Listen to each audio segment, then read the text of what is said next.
ओम सौराष्ट्रे सोमनाथं च श्रीशैले मल्लिकार्जुनम् उज्जैन्यां महाकाल ओंकारममलेश्वरम् परल्यां वैद्यनाथं च डाकिन्यां भीमशङ्करम् सेतुबन्धे तु रामेशं नागेशं दारुकावणे वाराणस्यां तु विश्वेशं त्र्यम्बकं गौतमी तटे हिमालये तु केदारं कुशमे सन्त शिवालये एतानि ज्योतिर्लिङ्गानि सायं प्रातः पठेन्नरः सप्तजन्म कृतं पापं स्मरणेन विनश्यति। इस दिन बृहस्पति महाराज परिवर्तन की तरफ जा रहे हैं और ये बृहस्पति का परिवर्तन आपकी राशि के दृष्टिकोण से सबसे महत्वपूर्ण मिथुन राशि वालों के लिए होने वाला है, क्योंकि आपकी राशि में ही जो बृहस्पति महाराज हैं शाम को करीब करीब 5:29 पर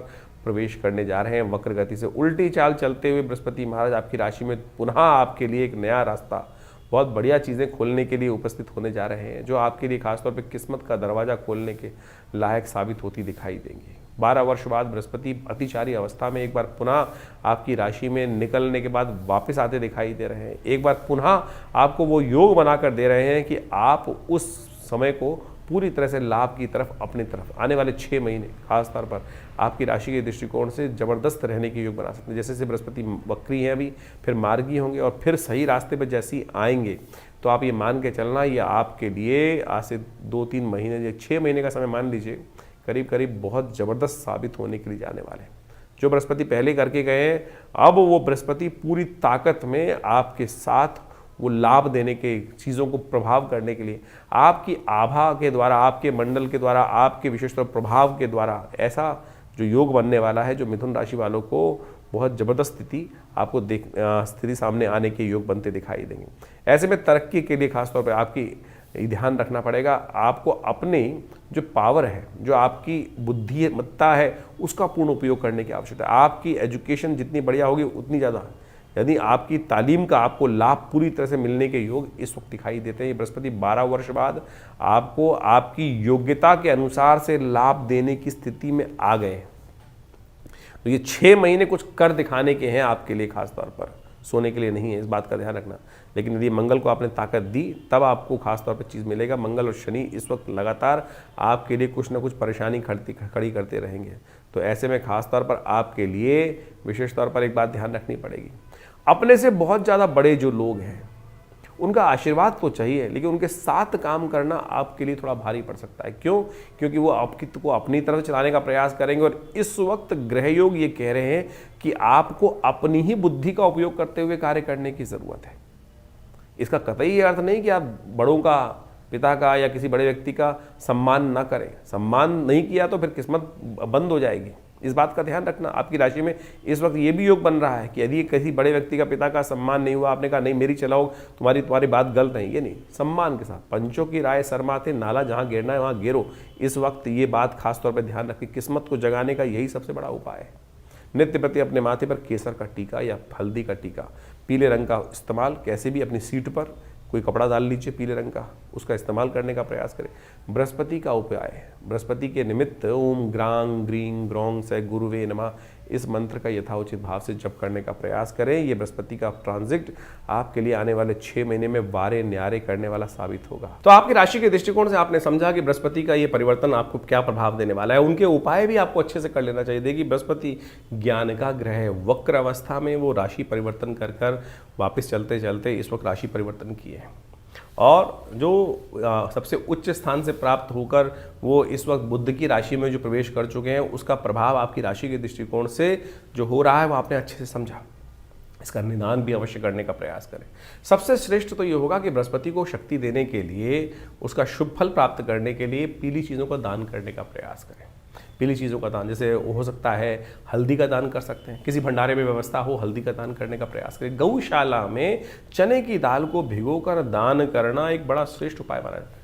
विप्रजन, जो ज्ञान का कार्य करने वाले लोग हैं, ब्राह्मण हैं, पूजा पाठ का कार्य करने वाले लोग हैं, उनकी सेवा यथाउचित भाव से करने का प्रयास करें। सर्दियाँ चल रही हैं, ऐसे में गर्म वस्त्र का दान करना भी आपकी राशि के दृष्टिकोण से परम श्रेष्ठ उपाय है। यथाउचित भाव से अवश्य करने का प्रयास करें।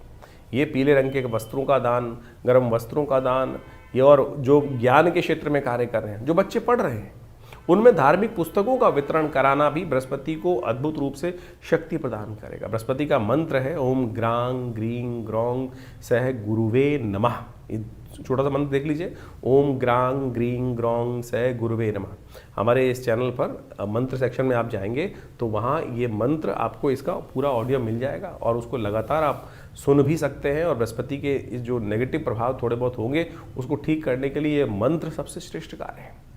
वैसे तो बहुत सारे लोग विभिन्न नग भी पहनने का धारण करते हैं, कोई पुखराज पहनता है, कोई उसका जो येलो सफायर है वो पहनने का प्रयास करते हैं, कोई टुपास पहनने का प्रयास करते हैं।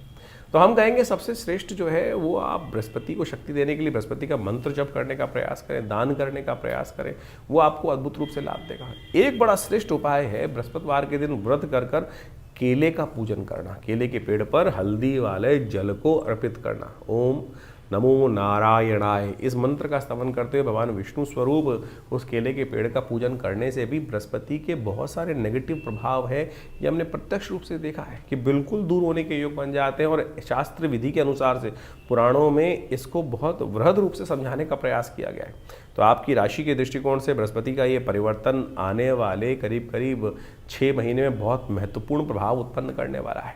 और उस प्रभाव को अपने लिए शुभ करने के लिए जो अनेक प्रकार के उपाय हैं उनको आप कर लीजिए। और हमने ऐसा देखा है कि जो इन उपायों के माध्यम से कार्य करते हैं उनके जीवन में अद्भुत रूप से परिवर्तन का योग बनता है। यज्ञ भी बृहस्पति की शक्ति देने के लिए सबसे श्रेष्ठ उपाय माना जाता है, क्योंकि यज्ञ का संबंध भी बृहस्पति के साथ ही माना जाता है। तो सबसे श्रेष्ठ। और देखिए एक बात प्रैक्टिकल रूप से करने का प्रयास करें। हमने किसी को दान किया, कोई चीज़ हमने किसी चीज़ को दान करने का प्रयास किया और दान पता नहीं योग्य व्यक्ति है कि नहीं है। आपने रास्ते में चलते हुए किसी व्यक्ति को देखा, किसी बच्चे को देखा या कुछ भी, आज की तारीख में ज़माना बड़ा विचित्र है, और वो दान करने का हमने कर दिया और बाई चांस उस व्यक्ति ने उस दान के पैसे में किसी गलत कार्य में लगाया। और उस गलत कार्य में दान का पैसा लगने से क्या होता है कि जो दान करने वाला है उस पर भी यदि पुण्य में लगा है तो पुण्य प्राप्त होगा, अशुभ कार्य में लगा है तो उस अशुभ का भागी वो भी बाहर पड़ता है।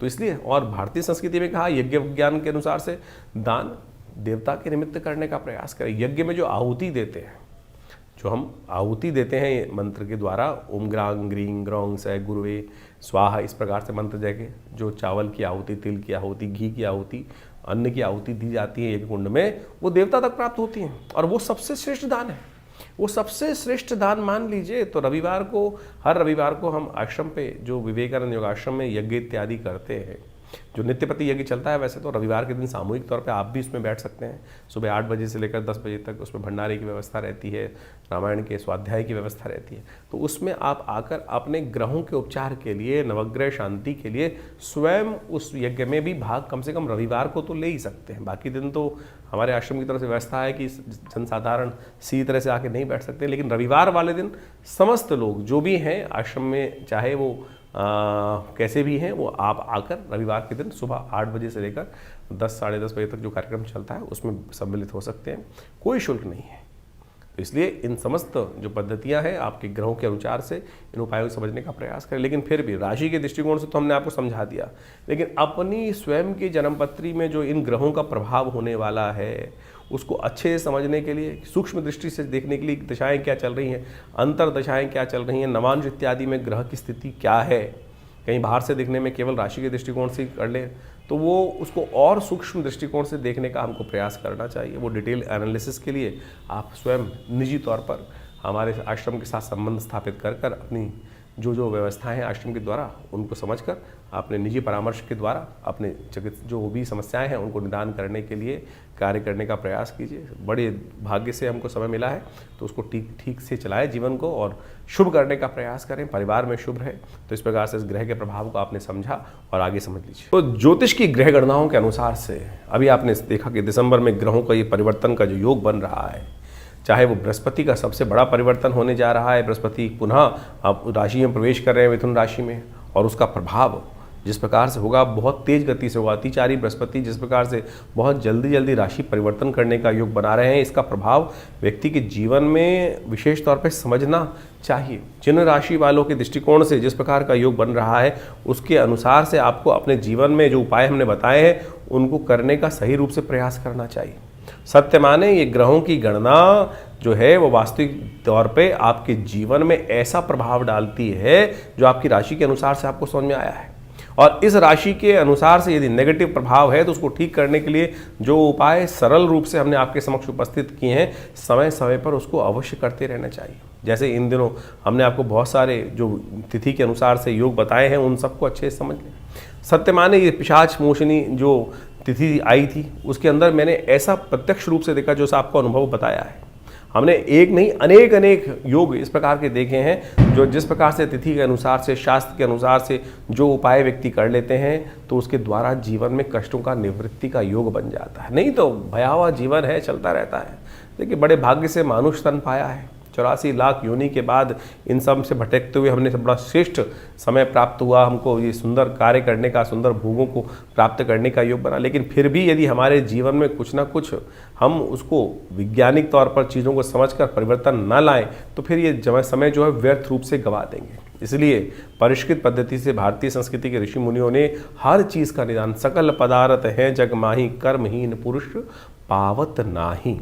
तो इस बात को समझते हुए तो बड़े मुश्किल से जो बड़े भाग्य मानुष तन पाया है, इस समय को यूटिलाइज करने का हमें प्रयास करना चाहिए। चीज़ों को परिवर्तन करने का प्रयास है। कोई चीज़ नहीं है जो व्यक्ति अपने कर्म के द्वारा परिवर्तन नहीं कर सकता। हमारे पुराण, हमारे शास्त्र, हमारी कथाएं इस बात को विशेष तौर पर समझाने का प्रयास करती हैं कि कैसे कैसे लोगों ने अपने जीवन के उन कष्टों को निवृत्त करने के योग बनाए, कष्टों को दूर करने के योग बनाए, कर्म से बनाए हैं और भगवत भजन से बनाए हैं। तो यही वो जो टेस्टिमनीज हैं, जो विशेष तौर पे कथाएं हैं, वो सत्य कथाएं हैं वो, और किन किन के जीवन में कैसे कष्ट आए उनसे निवृत्ति के योग बने। तो आप समझें इन समय के अनुसार से, इन ग्रहों के परिवर्तन के अनुसार से आपके जीवन में जो ये कष्ट चल रहे हैं और सही रूप से उपाय सही रूप से कर लेने चाहिए।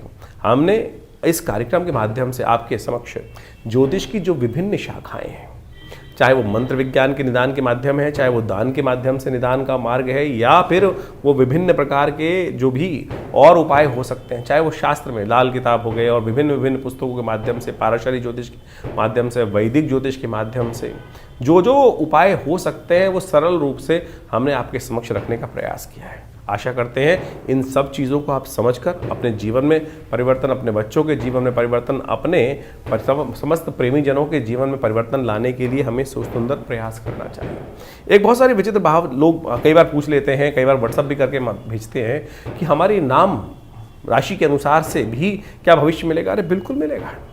ज्योतिष के अंदर अनेक शाखाएं हैं। पुराने ज़माने में बहुत सारे लोग तथागत आज भी इस बात को सही से समझने का प्रयास कीजिए। लोग आप समझें कि नाम मिलाकर राशि के द्वारा जो मिलान किया जाता था विवाह से पहले और उसके बाद एक निदान बताया जाता था। आप समझें कि किसी व्यक्ति का यदि नहीं मिल रहा है तो उपाय क्या किया जाए। जन्मपत्री के दृष्टिकोण से समझे कि वो निदान नहीं हो रहा है तो पुराने ज़माने में कुछ लोग एक विशेष उपाय कराते थे कि शादी से पहले किसी का कोई और नाम होता था और शादी के बाद नाम बदल दिया जाता था, और उससे क्या होता था, राशि बदल जाती थी, जो नाम की राशि है वो बदल जाती थी और उसके बाद उनके गुण मिलान कर दिया। तो ये उपाय है शास्त्रोक्त विधि के अनुसार से, न्यूमरोलॉजी के अनुसार से जो नाम में परिवर्तन कर रहे हैं वो क्या है, वो वही उसी का एक मार्ग ही तो है। ये भी एक निदान के सहस्त्रों निदानों में से एक मार्ग है।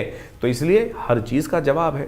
तो कोशिश ये करें इन सरल ज्योतिष के माध्यमों से अपने जीवन को समझें, समय को समझें, व्यर्थ ना गंवाएं। कुछ लोग हैं जो तथाकथित तौर पे आपके मनोमस्तिष्क को भ्रमित करने का प्रयास कर सकते हैं। अरे कुछ नहीं होता, ज्योतिष के माध्यम से कुछ नहीं होता। लाखों लोगों ने अपने समय को समझकर परिवर्तन के सुंदर योग बनाए और हम नित्यपति देखते हैं। लोग आते हैं, कष्ट चल रहा होता है और वो भार को काटने के लिए मंत्र का अनुष्ठान, दुर्गा सप्तशती का पाठ, रुद्राभिषेक, विभिन्न मंत्रों के जाप, महामृत्युंजय हो गए, चाहे विभिन्न ग्रहों के पाठ किए जाते हैं, तो भार कटता है। बिल्कुल कर्म का भाग कर्म के द्वारा ही काटा जा सकता है और पुण्य कर्मों के द्वारा तो भार बहुत जल्दी से कट जाता है। तो इसलिए इन सब आप जो उपाय आपके ज्योतिष के दृष्टिकोण से, आपकी राशि के दृष्टिकोण से, आपके जन्मपत्री के दृष्टिकोण से सबसे देखिए स्टेप बाय स्टेप समझने का प्रयास करें। ज्योतिष के अंदर सूक्ष्म जितना होता जाएगा उतना चमत्कारिक प्रभाव आपके मनोमस्तिष्क पर उसका हो सकता है। राशि बहुत स्थूल है, बहुत मोटा चीज़ है। उसके बाद जो अगर देखें ज्योतिष के दृष्टिकोण से और सूक्ष्म कर लिया गया तो जन्मपत्री पद्धति बना दी गई। जन्मपत्री में सहस्त्रों कुंडलियाँ बनती हैं, उन सब के माध्यम से भविष्य को देखने की एक नज़रिया प्राप्त होता है, एक समझ प्राप्त होती है, और उसके अनुसार से हमारे जीवन में जो घटनाक्रम चल रहा है वो हमें समझ में आ जाता है। तो उसको परिवर्तन करने के लिए हमारे विद्वान ज्योतिषविदों ने अनेक वर्षों से, लाखों वर्षों से उन सब पद्धतियों को हमारे इन कथाओं के माध्यम से उपस्थित किया है। यही वैदिक ज्योतिष है। यही वैदिक ज्योतिष के माध्यम से हम आपको जो भी आपके जन्मपत्री में जन्म के अनुसार से चीज़ों को होने वाले हैं, उन सब निदानों को बताने का प्रयास करते हैं। तो ये सब कथाओं को आप विश्वास के साथ, जो हमारा कार्यक्रम है उसको विश्वास के साथ समझने का प्रयास करें। आपके तमाम प्रश्नों का निदान आप इसी कार्यक्रम के माध्यम से अवश्य देने का प्रयास करते हैं। और जैसे जैसे हमारे आश्रम में विभिन्न कार्यक्रम समय समय पर चलते हैं, उन सब में आप स्वयं सम्मिलित हो सकते हैं। जैसे रविवार वाला यज्ञ है, उसमें आप सम्मिलित हो सकते हैं। इसके अलावा मंगलवार को सुंदरकांड का कार्यक्रम होता है, उसमें आप सम्मिलित हो सकते हैं। विभिन्न उत्सव समय समय पर होते रहते हैं, उन सब के निमंत्रण हम आपको देते रहते हैं। और आप उसमें व्यवस्था जान लीजिए, उसमें कोई शुल्क आश्रम की तरफ से नहीं लिया जाता। कुछ लोग हैं, हमारे को कंप्लेंट आती रहती है, हमारे नाम से कोई आपको जन्मपत्री या कोई भी निदान करने के लिए पैसे मांग रहा है, तो कम से कम ये देख लें कि हमारे आश्रम से कोई ऐसे पैसे की लेन देन की व्यवस्था नहीं होती है, हम कोशिश नहीं करते हैं। तो आप सरल रूप से आश्रम पे आइए। हर रविवार को हम स्वयं मिलते हैं आप सबसे, और आपके प्रश्नों का निदान भी देने का प्रयास करते हैं। हाँ, ज्योतिष की जो जन्मपत्री दिखाने का शुल्क होता है वो जरूर आश्रम की व्यवस्थाओं को चलाने के लिए आवश्यक है, वो सब चाहिए भी होता है। और आप चाहें तो आप स्वयं सम्मिलित हों भगवती के इस यज्ञ में, विभिन्न कार्यक्रमों में जो ये विवेकानंद योगाश्रम की तरफ से हम चलाते हैं। हॉस्पिटल भी चला रहे हैं, एक बहुत बड़ा जो 100 बेड का हॉस्पिटल है, विवेकानंद योगाश्रम हॉस्पिटल। प्राकृतिक चिकित्सा, योग, आयुर्वेद, फिजियोथेरेपी और बहुत बड़ा भी एलोपैथिक का भी विंग हम आश्रम में उन व्यवस्थाओं में जोड़ने का प्रयास कर रहे हैं। आप सबके में हम साथ का अपेक्षा भी करते हैं। आइए, जुड़िए हमारी संस्था के साथ और जनमानस की सेवा में लगिए और परमात्मा के भजन में लगिए सत्य रूप से। और साथ साथ बहुत सारे और भी कार्य, चाहे गौशाला का कार्य आश्रम में चल रहा है, सदा व्रत का कार्य चल रहा है, यानी भंडारा भी चलता है, गरीबों को भोजन कराने की व्यवस्था होती है। हर महीने कम से कम आप मान के चले कि लाखों लोगों को, चाहे वो विभिन्न मार्ग से जो आयुर्वेदिक औषधियाँ हैं उनका वितरण कराने का हम प्रयास करते हैं। करीब करीब हमने जो अपनी व्यवस्था आश्रम की तरफ से देखी है, तो करीब करीब हर महीने करीब हम 20 से 30 लाख रुपए की जो मेडिसिन्स हैं, दवाइयाँ हैं, जो विभिन्न हमारे को आश्रम में विभिन्न सहयोगों से प्राप्त होती हैं, वो सब पूरे क्षेत्र में हम वितरण करने का भी प्रयास करते हैं। सर्दियों में कपड़े, वस्त्र इत्यादि, गर्म वस्त्र इत्यादि वितरण करने का प्रयास करते हैं। गरीबों में खाने भोजन की व्यवस्था करने का प्रयास करते हैं। तो ये सब समाज के कार्य आश्रम की तरफ से चल रहे हैं। आप भी स्वयं इन सब कार्यों में जुड़ें। आप सबको ये जीवन में शुभ होगा, कल्याण होगा और आनंद के योग बनेंगे। धन्यवाद।